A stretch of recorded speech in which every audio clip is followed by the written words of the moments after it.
இங்கே பாருங்கள், நம்ம மாடியில் கொண்டாந்து நேற்று காய வச்ச கிச்சன் வேஸ்ட்டு நல்லா காஞ்சிருச்சு பாருங்கள்.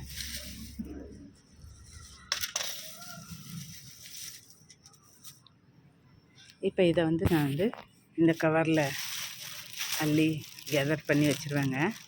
அப்புறம் தேவைப்படுறப்ப நான் கொஞ்சம் கொஞ்சம் எடுத்து பவுடர் பண்ணி செடிங்களுக்கு யூஸ் பண்ணுவேன்.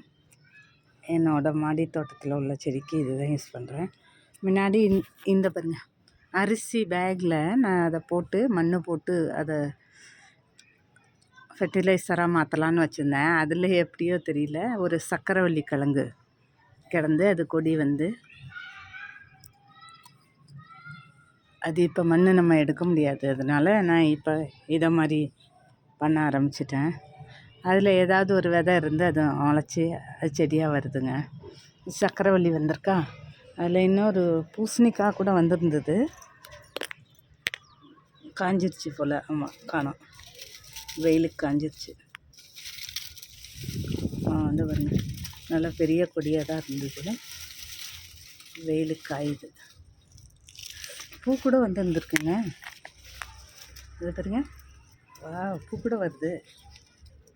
நான் பார்க்கல, இப்போ தான் பார்க்குறேன். இதுதான் நான் வேஸ்ட் போட்டு வச்சுருந்தது முன்னாடி. கிச்சன் வேஸ்ட்டெல்லாம் கொண்டாந்து மண் போட்டு இந்த செடி இதில் தான் போட்டு வச்சுருந்தேன். அதில் இப்போ இந்த மாதிரி செடிங்க வளர ஆரம்பிச்சிருச்சுங்கிறதுனால அப்படி போடாமல் இப்படி காய வச்சு அதை நான் இதில் எடுத்துக்கிறேன்.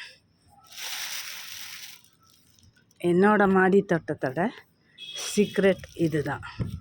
என் மாடி தோட்டத்துக்கு நான் இதை தான் கொடுக்குறேன். பாருங்கள், செடிங்கள்லாம் எவ்வளோ ஹெல்த்தியாக இருக்குன்னு. நான் இதை தான் கொடுத்து என் செடிங்கெல்லாம் ஹெல்த்தியாக வச்சுருக்கேன். வேறு எதுவுமே கொடுக்கறது இல்லைங்க, கெமிக்கல்லாம். ஏன்னா நாங்கள் ஆர்கானிக்காக இருக்கட்டும் அப்படின்னு சொல்லிட்டு. பாருங்க, பாவக்காய் இன்றைக்கி கூட இந்த கருவேப்பிலையும் இந்த லெமன் கிராஸும் கொஞ்சம் பறிச்சிருக்கேன்.